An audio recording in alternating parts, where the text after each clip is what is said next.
मंत्री श्री स्वतंत्र देव सिंह जी, प्रभारी मंत्री लखीमपुर खीरी श्री नितिन अग्रवाल जी,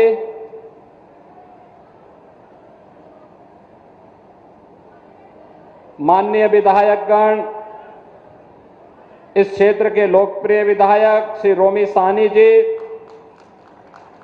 माननीय विधायक श्री लोकेंद्र प्रताप सिंह जी,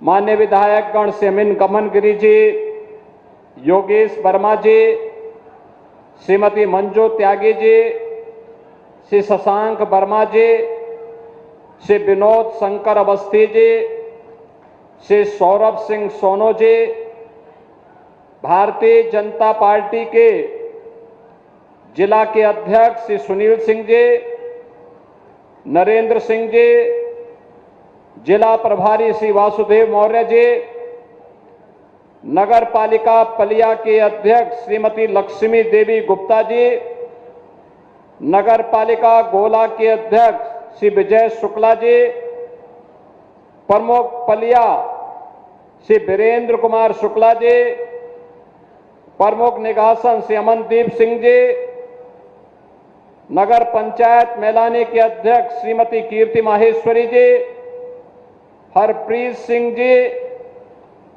मंच पर उपस्थित भारतीय जनता पार्टी के सभी पदाधिकारीगण और आज लखीमपुर खीरी के पलिया, निगासन आदि क्षेत्रों की बाढ़ की समस्या के समाधान के उद्देश्य से आयोजित आज की सभा में उपस्थित बहनों और भाइयों, मैं सबसे पहले पहलगांव में भारत के उन पर्यटकों पर जो देश के अलग अलग राज्यों से जाकर के एक भारत श्रेष्ठ भारत की तर्ज पर कश्मीर से कन्याकुमारी के प्रधानमंत्री मोदी जी के अभियान के साथ जुड़कर कार्य कर रहे थे, कायराना आतंकी हमले की निंदा करते हुए उत्तर प्रदेश वासियों की ओर से उन सभी परिवारजनों के प्रति जिन्होंने अपने परिवार के सदस्यों को खोया है, उनके प्रति अपनी संवेदना व्यक्त करते हुए दिवंगत आत्माओं के प्रति विनम्र श्रद्धांजलि अर्पित करता हूं। बहनों और भाइयों, सभ्य समाज में आतंकवाद के लिए कोई जगह नहीं हो सकती, अराजकता के लिए कोई जगह नहीं हो सकती। भारत सरकार की सुरक्षा, सेवा और सुशासन का जो मॉडल है वह विकास पर आधारित है, गरीब कल्याण पर आधारित है और सबकी सुरक्षा पर आधारित है। लेकिन अगर कोई सुरक्षा में सेंध लगाने का दुस्साहस करेगा तो उसके लिए जीरो टॉलरेंस की नीति के तहत उसको जिस भाषा में समझेगा उस भाषा में उसका जवाब देने के लिए आज ये नया भारत तैयार है।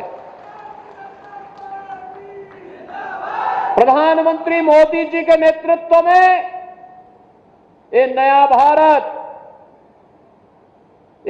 भारत किसी को छेड़ता नहीं, लेकिन अगर किसी ने छेड़ा है तो अब उसको छोड़ेगा भी नहीं, छोड़ेगा भी नहीं। बहनों और भाइयों, आज इसी जीरो टॉलरेंस की नीति के तहत उत्तर प्रदेश के अंदर प्रधानमंत्री मोदी जी के मार्गदर्शन में हम लोगों ने उत्तर प्रदेश को माफिया मुक्त किया, अराजकता से, दंगों से मुक्त किया, विकास की प्रक्रिया में तेजी के साथ उभरते हुए एक राज्य के रूप में उत्तर प्रदेश को स्थापित करते हुए देश की अग्रणी अर्थव्यवस्था के रूप में ला करके खड़ा कर दिया है। अब उत्तर प्रदेश के नौजवानों के सामने पहचान का संकट नहीं है। अब उत्तर प्रदेश देश के अंदर आधुनिक इंफ्रास्ट्रक्चर का प्रदेश है। हाईवे है, world class highway, express way का अपना संजाल है, रेलवे का बेहतरीन नेटवर्क है, देश की पहली इनलैंड वाटरवे और देश की पहली रैपिड रेल यह भी उत्तर प्रदेश के अंदर चलती है। सर्वाधिक शहरों में मेट्रो का संचालन उत्तर प्रदेश के अंदर हो रहा है। चाहे वह बाढ़ की समस्या हो या बीमारी की स्थायी समस्या का समाधान, आज नए भारत का नया उत्तर प्रदेश इन समस्याओं का समाधान बखूबी करने के लिए आगे बढ़ा है। और बहनों और भाइयों, उसी क्रम में मैं गत वर्ष यहां आया था। मुझे उस समय दुख हो रहा था जब मैं पलिया क्षेत्र में, निगासन क्षेत्र में बाढ़ की समस्या से जूझते हुए लोगों को देख रहा था। और तब मैंने रोमी साहनी जी को बोला था, तब मैंने शशांक वर्मा को भी कहा था, तब मैंने यहां पे प्रभात वर्मा जी को भी कहा था। मैंने कहा चिंता मत करिए, इसकी अस्थायी समाधान का रास्ता हम लोग निकालेंगे। और आज मुझे प्रसन्नता है कि इन जनप्रतिनिधियों के सहयोग से जल शक्ति विभाग शारदा नदी में बाढ़ की समस्या का स्थायी समाधान के लिए उसे चैनलाइज करने जा रहा है। किसान का खेत भी नहीं जाएगा, खेत भी बचेगा और बाढ़ से बस्ती भी बचेगी। हमेशा का समाधान का रास्ता निकालने के लिए आपने देखा होगा 7 किलोमीटर का एक लंबा चैनल बनाने का कार्य हो रहा है। मुझे अप्रैल प्रथम सप्ताह में आना था, लेकिन मैंने इसीलिए उस समय कहा कि चलो पहले काम प्रारंभ करने दो। और मुझे अच्छा लगा कि यह कार्य आज तेजी के साथ आगे बढ़ गया है। उस समय यहां पर जल शक्ति मंत्री श्री स्वतंत्र देव सिंह जी आए थे, प्रभारी मंत्री आए थे, रोमी साहनी जी और अन्य जनप्रतिनिधिगण आए थे। और आज मुझे अच्छा लगा कि ये कार्य तेजी के साथ आगे बढ़ रहा है। बहनों और भाइयों, सरकार जो पैसा खर्च करती है, ये सरकार के अपने पास का पैसा नहीं है, मुख्यमंत्री के पास का पैसा नहीं है, मंत्री के पास का पैसा नहीं है। यह पैसा है जनता जनार्दन का, टैक्स के द्वारा अर्जित पैसा। इसका सदुपयोग होना चाहिए। इसके लिए पहले हमारे सामने प्रस्ताव आया था 180 करोड़ रुपए की लागत से एक तटबंध बनाया जाए। तो मैंने कहा तटबंध से क्या होगा? कहा जमीन जाएगी किसानों की। तो मैंने कहा मिट्टी का तटबंध कितने दिन तक? शारदा नदी में 3 लाख क्यूसिक वाटर आएगा, कैसे वो मिट्टी का तटबंध रोक पाएगा? ये समस्या का समाधान नहीं। नदी को चैनलाइज करिए, ड्रेजर मंगाइए, एक साथ नदी को चलने का रास्ता दीजिए, बाढ़ की समस्या का समाधान होगा। और मुझे अच्छा लगा कि काम अब प्रारंभ हो चुका है। अब मेरा मानना है, मैंने कह दिया है 180 करोड़ रुपए का काम अगर मात्र 22 करोड़ में हो सकता है तो इस कार्य को हर हाल में 10 जून तक कंप्लीट कर दीजिए। उसके बाद जब मानसून आएगी तो मानसून में पानी अब पलिया और निगासन की तरफ या लखीमपुर खीरी की तरफ नहीं जाएगा। ये पानी सीधे बहते हुए आगे घाघरा नदी में, जब सरयू जी में, जब शारदा नदी में मिलती है तो आगे बढ़ते हुए कारवां आगे बढ़ जाएगा। बहनों और भाइयों, 3-3.25 लाख क्यूसिक वाटर बरसात में शारदा नदी में आता है, लेकिन चैनलाइज अगर हम कर देंगे वो बिखरेगा नहीं, छितरेगा नहीं, अपने रास्ते तय करते हुए आगे बढ़ जाएगा। किसान की फसल भी बचेगी, उसकी खेती भी बचेगी, उसका घर भी बचेगा, और वह स्वयं भी सुरक्षित होगा। जल जमाव से खेती बाड़ी के साथ साथ पशुधन भी बचेगा और बाढ़ के कारण जन और धन की होने वाली हानि, चाहे वह किसान का हो चाहे वह सरकार का हो, इसकी भी बचत होगी और उसी को बचत करने के लिए योजना आज हम सब यहां पर लेकर के आए हैं। बहनों और भाइयों, आज लखीमपुर विकास की नई ऊंचाइयों को प्राप्त कर रहा है। मुझे प्रसन्नता है कि अब तो लखीमपुर खीरी में मेडिकल कॉलेज का निर्माण भी हो गया है। मेडिकल कॉलेज लखीमपुर खीरी में, कोई सोचता था आज से 7 साल पहले सपना था, आज ये हकीकत है। आज हम जा रहे हैं, अभी सोहेली नदी के ड्रेजिंग के कार्य को भी देखेंगे, जिसके बारे में रोमी जी कह रहे थे। लखीमपुर खीरी में दुधवा नेशनल पार्क भी है। यहां के माध्यम से पर्यटन की संभावना को आगे बढ़ने के लिए अभी हमारी एक बैठक होने जा रही है। मैंने पर्यटन मंत्री को भी और वन मंत्री को भी बुलाया है। और लखीमपुर खीरी में भी एक एयरपोर्ट हो। एयरपोर्ट लखनऊ में ही क्यों होगा, एयरपोर्ट लखीमपुर खीरी में भी हो। इसके लिए हम लोग आए हैं आज देखने के लिए। लखीमपुर खीरी में यह भी काम होगा और इसके लिए हमने पैसा भी दिया है। लेकिन एयरपोर्ट सोहेली नदी से और अन्य जल प्लावन की स्थिति से बचे, आज उन कार्यों का भी हम निरीक्षण करने के लिए यहां पर आए हैं। और बहनों और भाइयों, आप तो जानते हैं डबल इंजन की सरकार की शीर्ष प्राथमिकता में अन्नदाता किसान भी है, युवा भी है और देश की आधी आबादी हमारी बहन और बेटियां भी है। अन्नदाता किसान के कर्ज की माफी की शुरुआत से सरकार प्रारंभ हुई थी। आज प्रधानमंत्री मोदी जी की कृपा से प्रधानमंत्री किसान सम्मान निधि का लाभ हर अन्नदाता किसान को उपलब्ध करवाया जा रहा है।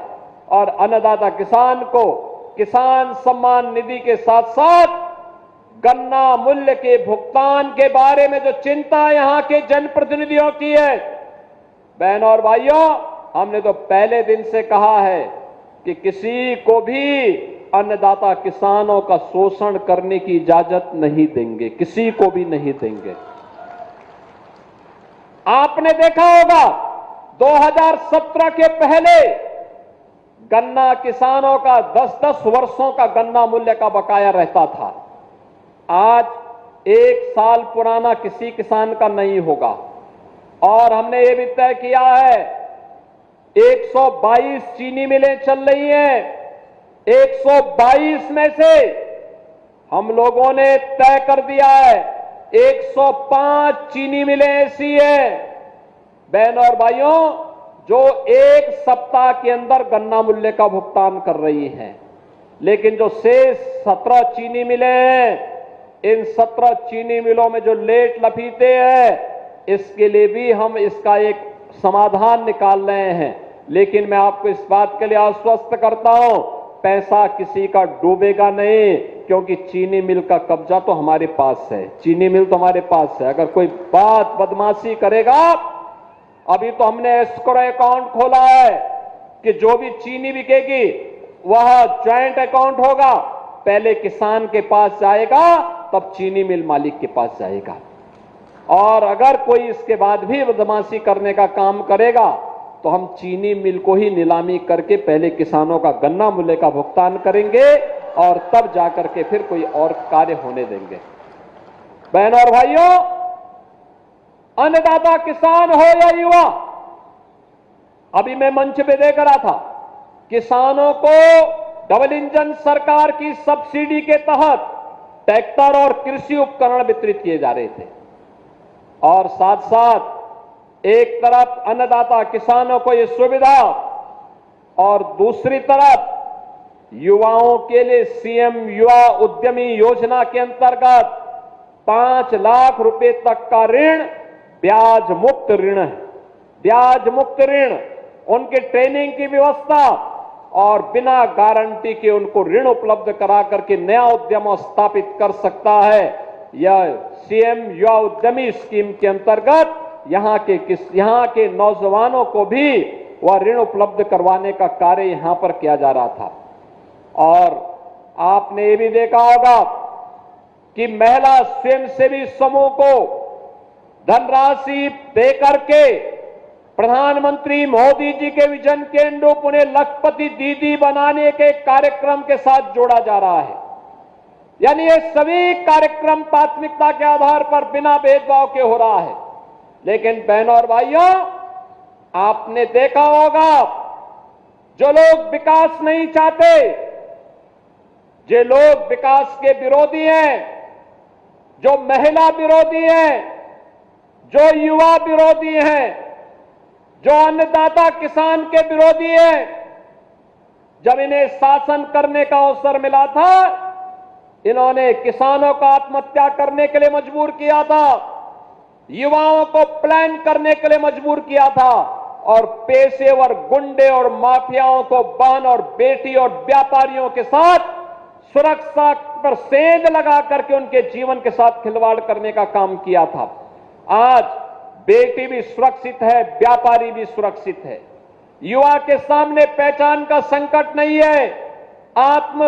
हमारे अन्नदाता किसान आत्महत्या नहीं कर सकता क्योंकि शासन उनके द्वार पर है, उनकी सुरक्षा के लिए पूरी मजबूती के साथ काम कर रहा है। और इसलिए हताश और निराश विपक्ष अब जाति के नाम पर समाज के ताने बाने को छिन्न भिन्न करने पर उतारू हो रखा है।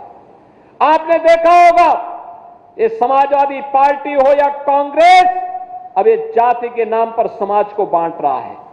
आपने देखा होगा किस तरीके की राजनीति कर रहे हैं। इन लोगों की राजनीति, एक तरफ छत्रपति शिवाजी महाराज का अपमान करते हैं और औरंगजेब का महिमा मंडन ये लोग करते हैं। औरंगजेब जैसा क्रूर बादशाह इतिहास में नहीं हुआ। औरंगजेब के बारे में कहते हैं कि वह प्रतिदिन एक मन जनेऊ तोल करके लेता था, हिंदुओं पर जजिया कर लगाता था, मंदिरों को तोड़ने का काम उसने किया था। ये समाजवादी पार्टी उस क्रूर औरंगजेब का महिमा मंडन करती है। ये समाजवादी पार्टी राणा सांगा का अपमान करती है और बाबर जैसे आक्रांता का महिमा मंडन करती है।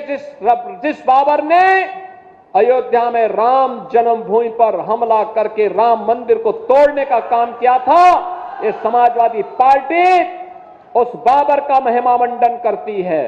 और ये समाजवादी पार्टी, याद करिए 2 वर्ष पहले जब पूरे देश के अंदर प्रधानमंत्री मोदी जी के नेतृत्व में रन फॉर यूनिटी का कार्यक्रम चल रहा था, लौह पुरुष सरदार वल्लभ भाई पटेल जी की जयंती के कार्यक्रम के साथ पूरा देश जुड़ा हुआ था। समाजवादी पार्टी के मुखिया उस समय जिन्ना का महिमा मंडन कर रहे थे। बहन और भाइयों, ये लोग राणा सांगा का अपमान करेंगे, छत्रपति शिवाजी महाराज का अपमान करेंगे, लौह पुरुष सरदार वल्लभ भाई पटेल का अपमान कर रहे हैं, बाबा साहब भीमराव अंबेडकर का अपमान कर रहे हैं। आपने देखा होगा इस समाजवादी पार्टी की सरकार के समय बाबा साहब भीमराव अंबेडकर के नाम पर बने हुए मेडिकल कॉलेज का नामकरण इन्होंने बदल करके उसका नामकरण अपने परिवार के सदस्यों के नाम पर करने जा रहे थे। तब तक सरकार चली गई उनकी और हमारी सरकार आई। हम लोगों ने फिर से कन्नौज मेडिकल कॉलेज का नामकरण बाबा साहब भीमराव अंबेडकर जी के नाम पर फिर से किया है। बहन और भाइयों, आज के इस अवसर पर मैं आप सबसे इस बात के लिए कहने के लिए आया हूं, भारतीय जनता पार्टी आपकी सुरक्षा के लिए, आपके स्वावलंबन के लिए, आपकी सेवा के लिए, गरीबों के कल्याण के लिए पूरी प्रतिबद्धता के साथ कार्य कर रही है। ये जो अभियान चल रहा है, हमें बाढ़ से बचाव का स्थायी समाधान चाहिए। इस जैसे ही शारदा नदी में चैनलाइजिंग का के पूरा कार्य हो जाएगा, जैसे नदी को चैनलाइज करने में हमें पूरी सफलता प्राप्त होगी, 400 गांव बाढ़ से जो प्रभावित होते हैं उन लोगों को इससे राहत मिलेगी। 2.5 लाख की आबादी इससे राहत महसूस करेगी। 10,000 हेक्टेयर भूमि इससे बाढ़ से बचाव में मदद मिलेगी। और इतने बड़े कार्यक्रम के लिए आज मैं आपके बीच में यहां पर आया हूं। मैं धन्यवाद दूंगा रोमी साहनी जी को, मैं धन्यवाद दूंगा यहां के जनप्रतिनिधियों को, सभी माननीय विधायकों को, जिन्होंने लग करके इस बाढ़ की समस्या के स्थायी समाधान का रास्ता निकालने में सरकार की मदद की है। और आज हम सब आपके बीच आए हैं। मैं एक बार फिर से इस कार्य के लिए आपको बधाई देता हूं। अक्षय तृतीया आने वाली है। 30 अप्रैल को भगवान परशुराम की पावन जयंती का दिन भी है। और अक्षय तृतीया तो हमारे सनातन धर्म में एक पवित्र तिथि के रूप में मानी गई है। यानी अक्षय यानी जिसका क्षय नहीं होता है। धन धान्य से हमारा घर और परिवार परिपूर्ण हो, फसल आने की खुशी में हर परिवार में कितनी खुशी होती है, यह इस बार भी देखने को मिला है। मैंने देखा अन्नदाता किसानों में, जब पिछली बार मैं आया था पीएलए प्लांट और गोला गोकर्णनाथ में भगवान शिव के छोटी काशी में अमनगिरी के आमंत्रण पर मैं आया था। भव्य कॉरिडोर बनने जा रहा है। बहनों और भाइयों, काशी की तर्ज पर छोटी काशी में भी अब एक कॉरिडोर बनकर के बाबा गोला गोकर्णनाथ का पावन पर्यटन स्थल के रूप में लाखों की संख्या में श्रद्धालु जनों को, पर्यटकों को अपनी ओर आकर्षित करने का एक कार्य होगा। और मैं कह सकता हूं, जब गोला गोकर्णनाथ का विकास होगा, दुधवा का विकास होगा, तो जहां खतरा है वहां क्यों जाएंगे लोग? यहां आकर के देखेंगे ना, भगवान का भी दर्शन लेंगे। दुधवा में आकर के जब लखनऊ में टेम्परेचर 46 होता है, दुधवा के अंदर तब 38 डिग्री टेम्परेचर रहता है। तो पर्यटक यहां आएंगे, रोजगार यहां संभावना बढ़ेगी। और रोजगार, इस सर्विस सेक्टर में, पर्यटन में कितनी संभावनाएं हैं, यह हम इसके माध्यम से देख पाएंगे। आज के इस अवसर पर मैं पिछली बार जब आया था, खेतों में गेहूं की फसल शानदार तरीके से थी, गन्ने की फसल थी, और अब किसानों ने उसको समेट लिया है समय पे। और मैं कहूंगा भूसा बैंक भी बनाइए। फसल कट गई है, उसमें आग मत लगाना, डंठल पे आग मत लगाना, उसको भूसा बनाइए, भूसा बैंक बनाइए। गौ माता का भी आशीर्वाद बना रहेगा। उसके लिए भूसा में हरा चारा और कुछ चौकर मिलाकर के खिलाएंगे, पौष्टिक आहार उसके लिए बन जाएगा। और फिर वो दूध देगी तो आप भी और आपके बच्चे भी मजबूत होंगे। और जब हमारे बच्चे मजबूत होंगे तो दुश्मन के दांत अपने आप ही खट्टा करने के लिए सीमाओं की रक्षा करने में सफल हो जाएंगे। और बहनों और भाइयों, इस नए भारत के लिए, आत्मनिर्भर और विकसित भारत के लिए अस्थायी विकास की योजनाओं के साथ हमें आगे बढ़ना पड़ेगा। और मैं विश्वास के साथ कह सकता हूं कि आने वाले इस समय में पलिया, निगासन, लखीमपुर खीरी और इस जनपद से जुड़े हुए बाढ़ की समस्या का स्थायी समाधान करने में हमें सफलता प्राप्त होगी। इन सभी योजनाओं के लिए मैं आपको बधाई दे रहा हूं। धन्यवाद। जय हिंद। बहुत बहुत धन्यवाद, आभार माननीय मुख्यमंत्री जी। मैं भारत माता के, भारत माता के, भारत माता के, वंदे वंदे वंदे। मंच पर उपस्थित उत्तर प्रदेश सरकार में मंत्रिमंडल के मेरे सहयोगी, जल शक्ति मंत्री श्री स्वतंत्र देव सिंह जी, प्रभारी मंत्री लखीमपुर खीरी श्री नितिन अग्रवाल जी,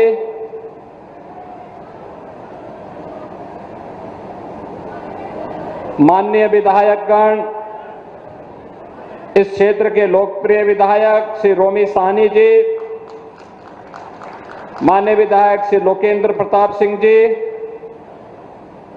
माननीय विधायकगण श्री अमिन गमन गिरी जी, योगेश वर्मा जी, श्रीमती मंजू त्यागी जी, श्री शशांक वर्मा जी, श्री विनोद शंकर अवस्थी जी, श्री सौरभ सिंह सोनो जी, भारतीय जनता पार्टी के जिला के अध्यक्ष श्री सुनील सिंह जी, नरेंद्र सिंह जी, जिला प्रभारी श्री वासुदेव मौर्य जी, नगर पालिका पलिया के अध्यक्ष श्रीमती लक्ष्मी देवी गुप्ता जी, नगर पालिका गोला के अध्यक्ष श्री विजय शुक्ला जी, प्रमुख पलिया श्री वीरेंद्र कुमार शुक्ला जी, प्रमुख निगासन श्री अमनदीप सिंह जी, नगर पंचायत मैलानी के अध्यक्ष श्रीमती कीर्ति माहेश्वरी जी, हरप्रीत सिंह जी,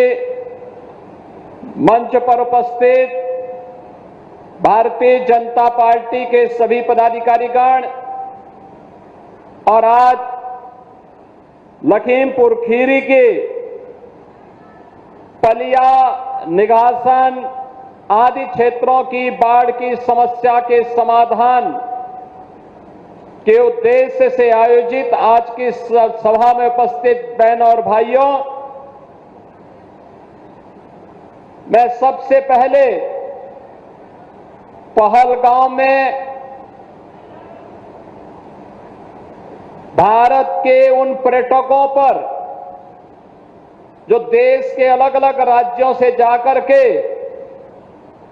एक भारत श्रेष्ठ भारत की तर्ज पर कश्मीर से कन्याकुमारी के प्रधानमंत्री मोदी जी के अभियान के साथ जुड़कर कार्य कर रहे थे, कायराना आतंकी हमले की निंदा करते हुए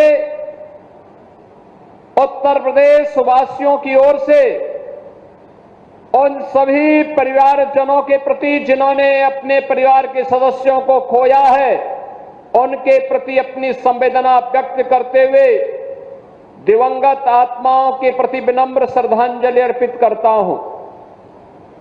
बहनों और भाइयों, सभ्य समाज में आतंकवाद के लिए कोई जगह नहीं हो सकती, अराजकता के लिए कोई जगह नहीं हो सकती। भारत सरकार की सुरक्षा, सेवा और सुशासन का जो मॉडल है वह विकास पर आधारित है, गरीब कल्याण पर आधारित है और सबकी सुरक्षा पर आधारित है। लेकिन अगर कोई सुरक्षा में सेंध लगाने का दुस्साहस करेगा तो उसके लिए जीरो टॉलरेंस की नीति के तहत उसको जिस भाषा में समझेगा उस भाषा में उसका जवाब देने के लिए आज ये नया भारत तैयार है।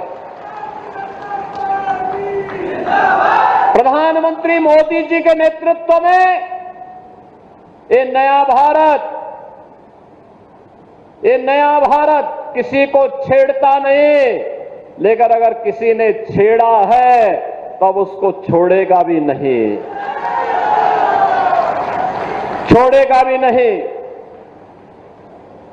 बहनों और भाइयों, आज इसी जीरो टॉलरेंस की नीति के तहत उत्तर प्रदेश के अंदर प्रधानमंत्री मोदी जी के मार्गदर्शन में हम लोगों ने उत्तर प्रदेश को माफिया मुक्त किया, अराजकता से, दंगों से मुक्त किया, विकास की प्रक्रिया में तेजी के साथ उभरते हुए एक राज्य के रूप में उत्तर प्रदेश को स्थापित करते हुए देश की अग्रणी अर्थव्यवस्था के रूप में ला करके खड़ा कर दिया है।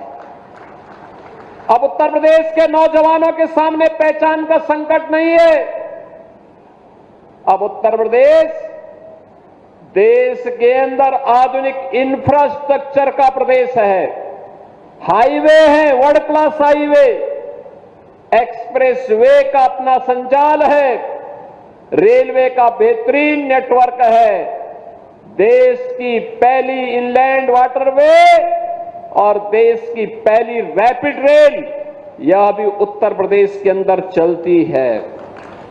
सर्वाधिक शहरों में मेट्रो का संचालन उत्तर प्रदेश के अंदर हो रहा है। चाहे वह बाढ़ की समस्या हो या बीमारी की अस्थायी समस्या का समाधान, आज नए भारत का नया उत्तर प्रदेश इन समस्याओं का समाधान बखूबी करने के लिए आगे बढ़ा है।